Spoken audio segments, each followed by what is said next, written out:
अरे सड़क पर क्यों बैठी है? हट! ले अब संभाल अपनी सब्जियां। अरे वाह! शांत रहो सब। सब क्या है? रिकॉर्ड वाल देख। तुम्हें गिरफ्तार किया जाता है। लेकिन मैडम ये क्या है? हथकड़ी लगाओ, अब चुप रहो। जी मैडम, आदेश का पालन होगा। सुबह का समय था। शहर के पुराने सब्जी बाजार में रोज की तरह हलचल शुरू हो चुकी। दुकानदार अपनी अपनी दुकानें सजा रहे थे। कोई टमाटर लगा रहा था, कोई हरी मिर्च की टोकरी भर रहा था, तो कोई ग्राहकों को आवाज देकर बुला रहा। इसी बाजार के एक कोने में करीब 60 साल की एक बुजुर्ग महिला अपनी छोटी सी टोकरी में सब्जियां लेकर बैठी। उस महिला का नाम था सरला देवी। सरला देवी का चेहरा भले ही झुर्रियों से भरा था, लेकिन उनकी आंखों में मेहनत और आत्मसम्मान की चमक साफ दिखाई देती। वो पिछले 20 साल से इसी बाजार में बैठकर सब्जी बेच रही थी। सरला देवी का जीवन आसान नहीं। उनके पति का कई साल पहले देहांत हो गया। उसके बाद घर की पूरी जिम्मेदारी उनके कंधों पर आ गई। 2 छोटी छोटी बेटियां थीं, जिन्हें उन्होंने बड़ी मुश्किल से पाला था। कभी दूसरों के खेत में काम किया, कभी घरों में बर्तन धोए, कभी सब्जी बेचकर गुजारा किया। लेकिन उन्होंने अपनी बेटियों की पढ़ाई कभी नहीं रुकने दी। समय बीतता गया और उनकी मेहनत रंग लाई। बड़ी बेटी रिया वर्मा भारतीय सेना में अफसर बन गई थी और देश की सीमा पर तैनात इसी जिले की पुलिस अधीक्षक यानी एसपी बन चुकी थी। सरला देवी को अपनी दोनों बेटियों पर बहुत गर्व, लेकिन उन्होंने कभी किस बात का घमंड नहीं किया। वो आज भी उसी सादगी से रहती थीं और कभी कभी बाजार में सब्जी बेचने भी आ जाती। जब भी कोई पूछता, अम्मा आपके बच्चे क्या करते हैं, तो सरला देवी मुस्कुराकर कहती, मेरी एक बेटी देश की सरहद की रक्षा और दूसरी इस शहर के लोगों की। ये कहते समय उनकी आंखों में गर्व की चमक दिखाई दे। उस दिन भी सरला देवी सुबह सुबह ताजी सब्जियां लेकर बाजार आई। उन्होंने अपनी टोकरी में टमाटर, बैंगन, भिंडी और हरी मिर्च बड़े करीने से सजाई। कुछ ही देर में उनके पास ग्राहक आने लगे। कोई आधा किलो टमाटर ले रहा था, कोई 2 किलो आलू।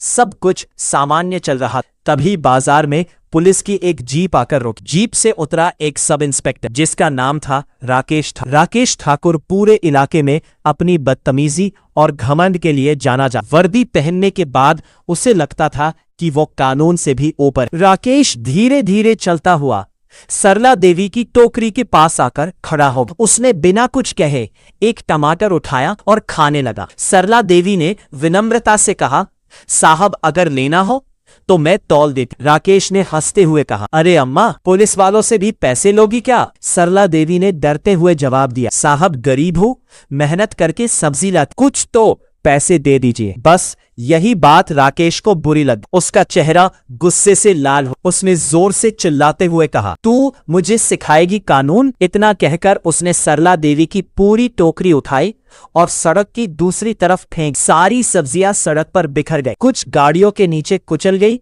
और कुछ नाली में गिर। सरला देवी स्तब्ध रह गई। उनकी आंखों में आंसू भर आए। उनकी मेहनत और इज्जत दोनों ही सड़क पर बिखर गई। आसपास खड़े लोग सब कुछ देख रहे थे, लेकिन कोई भी आगे नहीं आया। राकेश ठाकुर मूंछों पर ताव देता हुआ अपनी जीप में बैठ और वहां से चला गया जैसे कुछ हुआ ही न हो। उसी समय पास की दुकान पर खड़ा एक लड़का अंकित ये सब अपने मोबाइल में रिकॉर्ड कर रहा। अंकित सरला देवी को बचपन से जानता था। वो उनकी बहुत इज्जत करता था। जब उसने यह सब देखा तो उसका खून खौल उठा। उसे पता था कि सरला देवी की बेटी इस जिले की एएसपी है। उसने किसी तरह उनका नंबर ढूंढा और वो वीडियो कविता वर्मा को भेज। नीचे उसने लिखा, मैडम आज आपकी मां के साथ यह हुआ है। उसी समय जिला मुख्यालय में एएसपी कविता वर्मा एक मीटिंग में थी। तभी उनके फोन पर व्हाट्सएप का नोटिफिकेशन आया। उन्होंने वीडियो खोला। जैसे जैसे वीडियो आगे बढ़ता गया,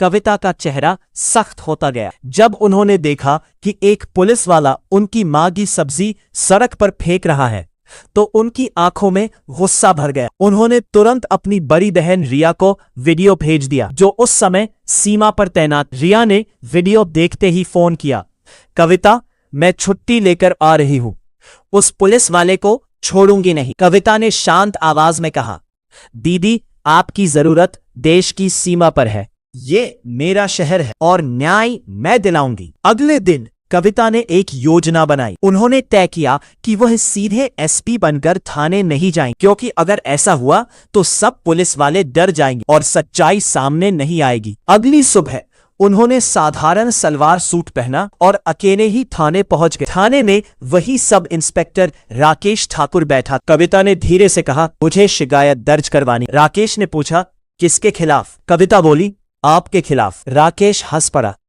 उसने कहा, क्या किया मैंने? कविता बोली, आपने कल बाजार में एक बुजुर्ग महिला की सब्जी सड़क पर फेंकी थी।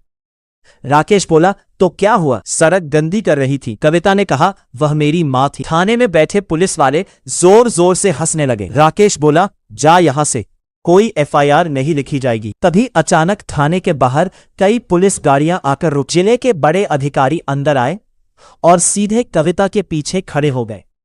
डीएसपी ने राकेश से कहा, इंस्पेक्टर संभलकर खड़े हो जा, तुम जिले की एसपी मैडम कविता वर्मा के सामने खड़े हो। ये सुनते ही राकेश के पैरों तले जमीन खिसक गई। कविता ने ठंडी पाखमारी हथी रहा आवाज में कहा, सब इंस्पेक्टर राकेश ठाकुर, आपको तुरंत प्रभाव से निलंबित किया जाता है। आपके खिलाफ आम नागरिक का अपमान करने और वर्दी का दुरुपयोग करने का मामला दर्ज किया जाए। लेकिन असली कहानी यही खत्म नहीं। शहर का एक दबंग नेता धर्मपाल चौहान राकेश को बचाने की कोशिश करने लगा। कुछ दिनों बाद अचानक खबर आई कि सरला देवी को चोरी के झूठे आरोप में गिरफ्तार कर लिया गया है। पूरा शहर हैरान था, लेकिन कविता समझ गई थी कि ये धर्मपाल की चाल है। उन्होंने चुपचाप जांच शुरू करवाई, सीसीटीवी फुटेज निकलवाई, कॉल रिकॉर्ड निकलवाए। कुछ ही दिनों में सच्चाई सामने आ गई। धर्मपाल चौहान ने ही राकेश के साथ मिलकर यह साजिश रची थी ताकि एसपी कविता को बदनाम किया जा सके। अगले ही दिन पुलिस ने धर्मपाल और राकेश दोनों को गिरफ्तार कर लिया। जब सरला देवी जेल से बाहर आई तो कविता खुद उन्हें लेने आई थी। सरला देवी ने अपनी बेटी को गले लगा लिया और उनकी आंखों से आंसू बहने लगे। कविता ने मुस्कुराते हुए कहा, माँ, अब आपको सब्जी बेचने की जरूरत नहीं है। सरला देवी ने प्यार से कहा, बेटी, मेहनत करने में कभी शर्म नहीं होती। दोस्तों, कमेंट में जरूर बताना वीडियो कैसा लगा और वीडियो देखने के लिए हमारे चैनल को सब्सक्राइब जरूर करें।